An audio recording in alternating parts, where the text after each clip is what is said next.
And today I have Jenny on YouTube, and I'm so excited to have her here. Her and I have been friends for a while. We talk probably almost every day on Marco Polo. And so it's been nice to finally bring her on to share a little bit of her wealth of knowledge, because I know she's full of it. And her and I have gone back and forth multiple times talking about behavior things, challenging behaviors, relationship building, social emotional learning, literally everything. And so I am not the expert when it comes to any of those things. So I loved bringing Jenny on. So Jenny, why don't you go ahead and tell us a little bit about yourself and who you are? Yeah, so I'm super pumped to be here too. Like you said, we talk all the time, and I always love picking your brain on the things that I'm not an expert at. But I like to think I know a good deal about behavior. My background is as a special education teacher. Most recently, I taught self-contained emotional support, so basically a behavior classroom. But I also taught co-taught settings and pull-out settings. I'm currently pursuing my master's in applied behavior analysis and pursuing my BCBA certification. Yeah, awesome. And I know you've kind of dove into this like realm of like behavior, social emotional learning. Can you tell me Mhm. about that like mesh between the two, like behavior, and I think you're calling it BSEL. Can you tell us Yeah, about yeah, that? yeah. So I think we tend to have this view of like there's either the black and white of behavior science or there's like the gray touchy feely of social emotional learning. But Mhm. I think that the two actually intertwine and complement each other perfectly. So I Mhm. talk about BSEL, behavioral social emotional learning. Human behavior is really everything that we do, including how we move and what we say, think, and feel. So, social emotional skills are actually behaviors and can be addressed using behavior science. So, I'm just in the business of marrying those two perspectives.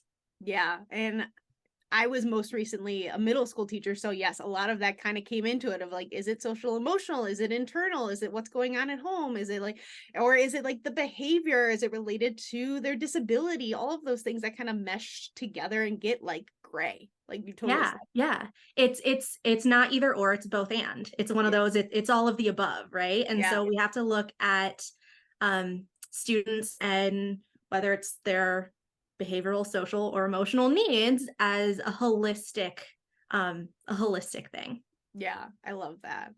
Before we go any further, I'd love to define a little bit more about what challenging behaviors are and what challenging behaviors are not, because we're going to talk about how we can build relationships with our students, because they have or are exhibiting some of these challenging behaviors. So, how do we define that? Yeah.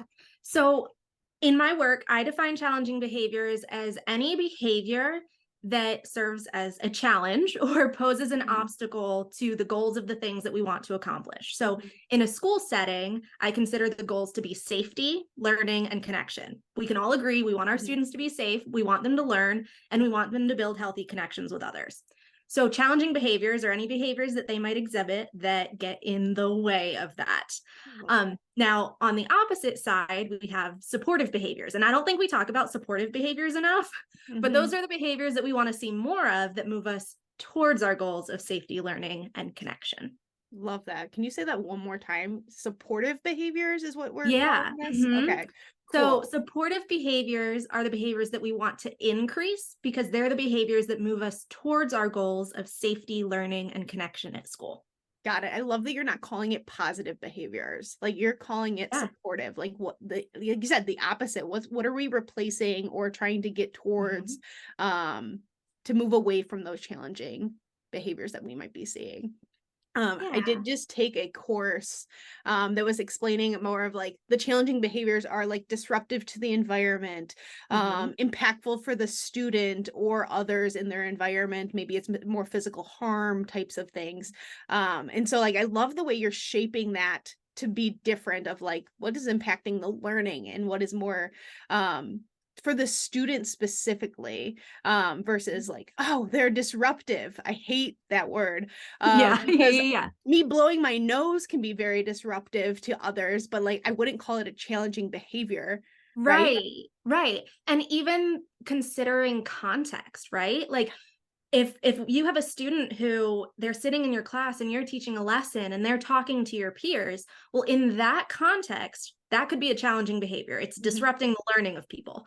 But if you're mhm. out on the recess yard, like that's a supportive behavior in that context Yeah. because it's building connections with their peers. So like learning that different behaviors can be challenging or supportive depending upon the context, but Mhm. always considering what is the ultimate goal for our students, and not even just for us, not about what we like or don't like, not Yeah. about what's convenient or inconvenient, but about what moves us towards our goals or away from our goals. Yeah. I love that. Yeah. All of that. Um, so a lot of people from my YouTube channel are new teachers just looking for advice, Mhm. looking for pieces of information to take away. So if for some reason you are in the middle of this video and you're a new teacher and you want to know, so Jenny, coming from you, what would you give? What kind of advice would you give a new teacher, starting out, say they just got a job, or maybe they're fairly new into their role, as a behavior teacher? So I think number one would be to find a mentor. It can be really challenging depending on what type of school or campus that you teach at. It can be hard to find like-minded people, Hmm. especially like-minded people who have more experience than you and can guide you. So whether that's somebody that you are connecting with within your school, within your campus, within your leadership, or even going online and finding community and resources and mentorship there, that would definitely be my number one. Don't let yourself be an island. Yeah. um, you have to build those bridges actively. It's not just going to Mhm. happen, but go out and pursue it and you will find support from others. The second I would say is to really educate yourself on the science of behavior. I am now like a total behavior nerd, but I wasn't always that way. And I wish I had known the value of understanding behavior as like a systematic science sooner, Mhm. because it really became my teaching superpower. And I mean, Yeah. I was like, why did no one teach me this sooner? Yeah.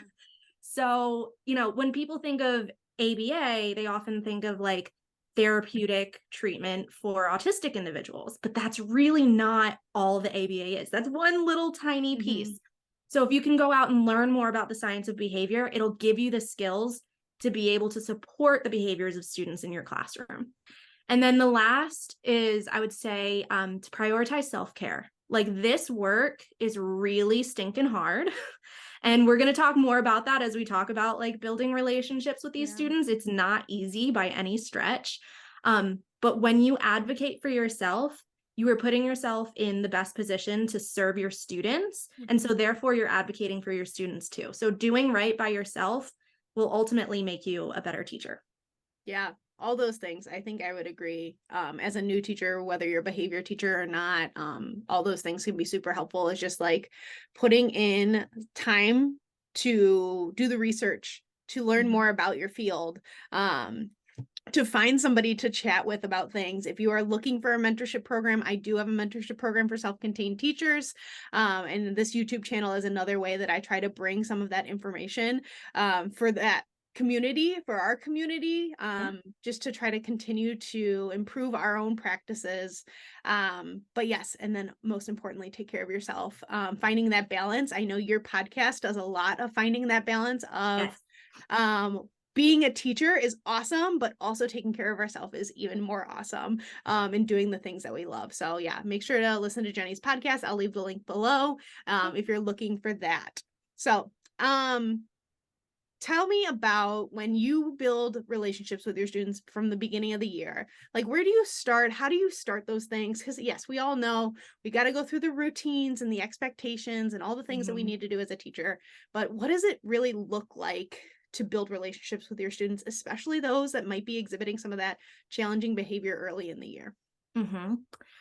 Yeah, so I mean, in my most recent classroom, every student was in my classroom because they had really severe challenging behaviors. And so, students with emotional and behavioral disorders specifically, part of that diagnosis, part of that category within IDEA is that they have trouble developing and maintaining healthy relationships. Hmm. So that building relationships was really my focus at the very beginning of the year with the population that I worked with.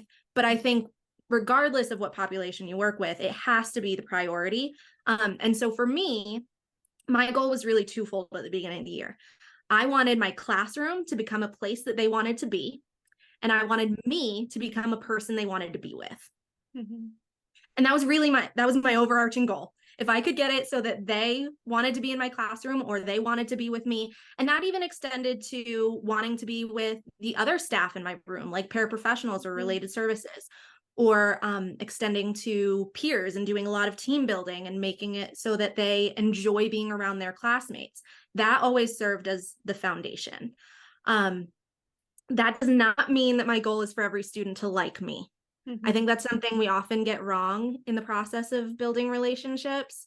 My goal isn't for students to like me. My goal is for students to know that I'm a safe and trusted adult. Mhm. So, what that kind of looked like is building safety, having a lot of conversations around safety. Um, we'll touch a little bit more on that later, I think. Mhm.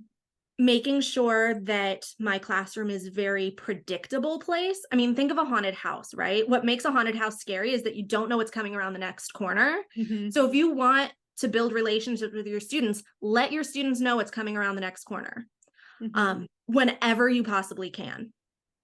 And then I really focus a lot on the 80-20 rule. I say that you want your relationships with students to be mostly good most of the time. So, like, Mhm. you're still enforcing things, you're still addressing the challenging behaviors that are happening, but you're intentionally building that 80% of positive experiences with them as much as you possibly can all year long, but especially at the beginning of the year.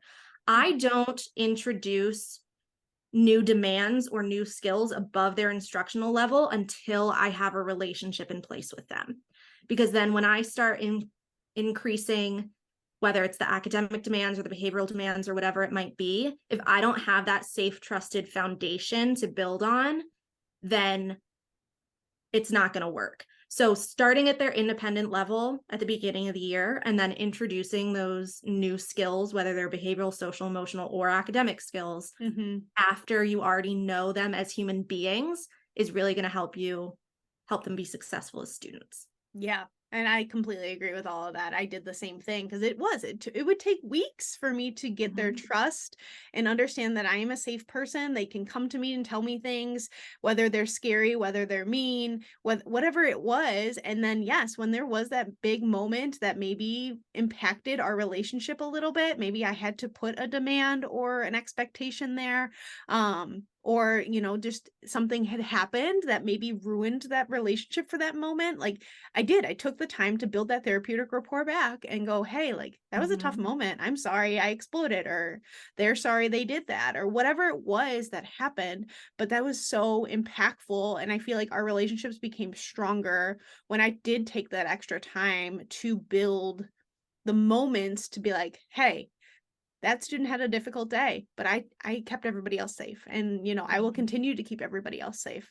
Um, so let's talk about that a little bit more. If there is a not so awesome moment, Yeah. where maybe a student is struggling or had a challenging moment or a day or whatever, how do we build that student's relationship with you back up? Mhm. Because they may not trust you. They may say you're a mean person, right? They say all these icky things. How do you come back that next day and say like, "Hey, I'm here for you, friend." Yeah. So again, that idea of safety, predictability, and mostly good most of the time, Mhm. it continues just in a slightly different way. Mhm. So, like, after a challenging day, one of the first things that I do, sometimes the same day, sometimes the next day, but as Yeah. soon as is therapeutically appropriate, that the student is ready for the conversation, Mhm. I sit down with them and I review why safety matters. I review what part I play in keeping everyone safe. And then I review with them what part they play in keeping everyone safe. Mhm. I sometimes even do this in a whole class setting. I mean, in a self contained classroom, you have a smaller group of students in that whole class setting. But even so, I'm Mhm. sitting down with a group and saying, like, okay, yesterday I told y'all to get out of the room.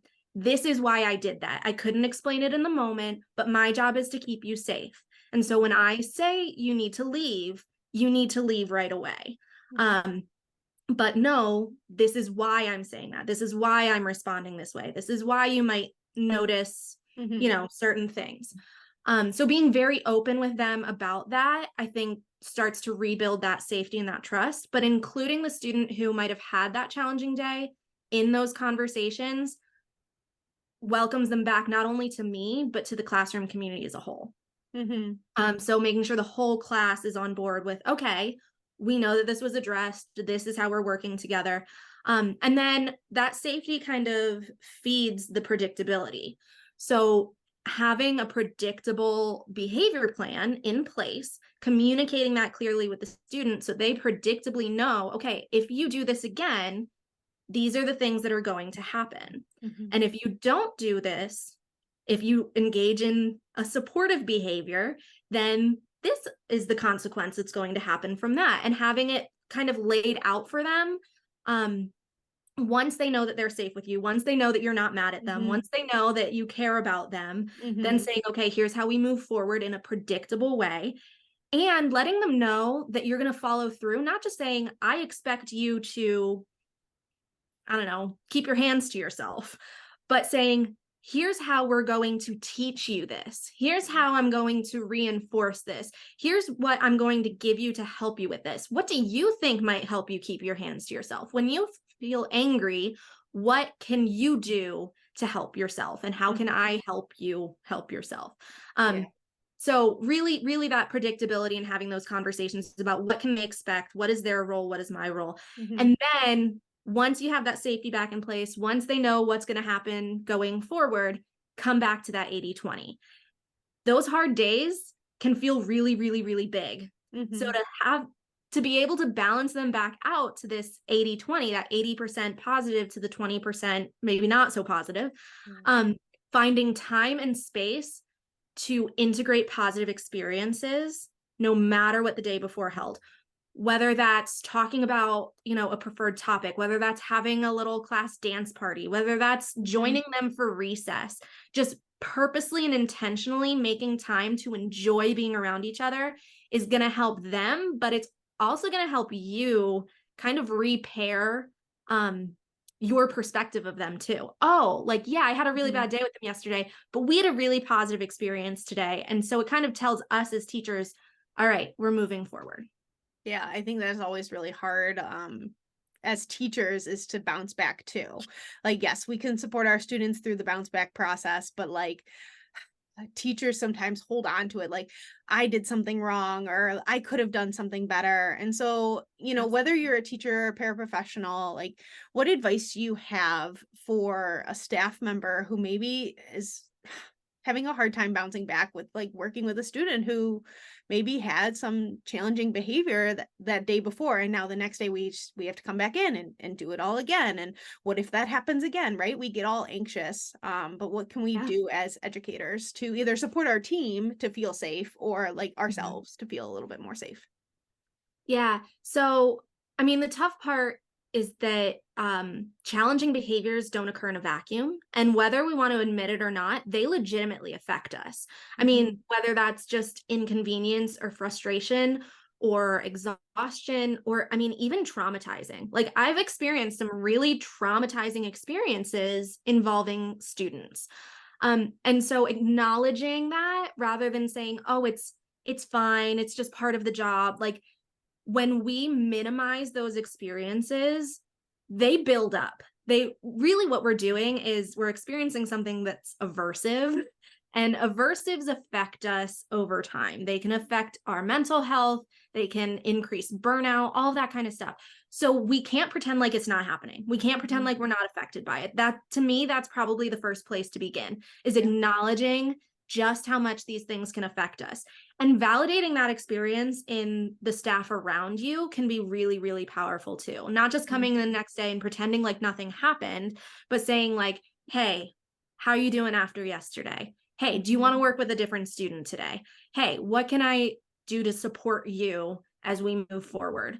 Um, and I like, again, I feel like I'm nailing in on this 80/20 rule, but using that 80/20 with yourself. Like, Mhm. your life should be 80/20. Yeah. And so if your job is a really negative 20 for you right now, what can you do outside of the classroom to give yourself that other 80? Mhm. Whether it's enjoying time with family or friends, or processing what happened with a loved one, or even a professional. Mhm. Being very intentional about the self-care piece of it. um Engaging in hobbies. You talked about my podcast. That's really what my podcast is all about, is what hobbies and interests we have in our life outside of the classroom. So really leaning Mhm. into that sort of stuff. For me, a big part when I was in the classroom of bouncing back was getting creative and connecting with others, and Instagram was kind of how I did that. Mhm. So learning what helps you feel positive about your life again and leaning into those things, while acknowledging that it's okay to admit that challenging behaviors affect us, for Mhm. sure. Yeah. I want to do like a quick recap of all the things you've talked about because I feel like you've given a lot of really great strategies of, finding those small moments where you can make a more meaningful impact with your students' relationships to continue to build those, find their interest, have a conversation with them, ask how their weekend was, right? Those little things go such a long way. Making Mhm. sure we're doing that 80-20 rule, whether it's related to the behaviors in your classroom or like your own self-care, and finding those ways to just bring it all back together to refocus and rebalance yourself. And then also reaching out to other teachers or other professionals that understand and get where you're coming from. Find that community of people. I know my Facebook group is sometimes very active with, hey, this is what's going on. How do you support me? Or how can I change this? So if you're looking for a group and a community to talk to, there's tons of Facebook groups out there. If you need a mentor, I'm here to support you. Do you have any other resources or websites that we could go to find these things? Yeah, absolutely. I mean, you can always head to bravingbsel.com. Um, and on there, I have both a training on challenging and supportive behaviors, but I also have an entire training on building relationships with the tough kids and very practical strategies for what to do to build those relationships and how you can fit it into a busy day. And I also do provide like teacher coaching for individual support, because that's, the best kind of support is Yeah, individual support. That's what for sure. we eat, sleep, and breathe here in special education, right? Yep. So whether it's the trainings, whether it's the individualized support through coaching and kind of just brainstorming what you can do in your classroom, whether it's building relationships or just approaching behaviors in general, you can find all of that over on bravingbsel.com, or you can also connect with me on Instagram, bravingbsel, as well.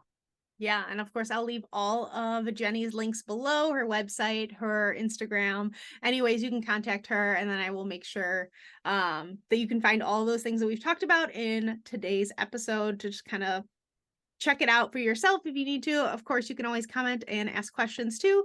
And if I don't know the answer, I'll reach out to Jenny to get an answer for you. But thank you all for being here.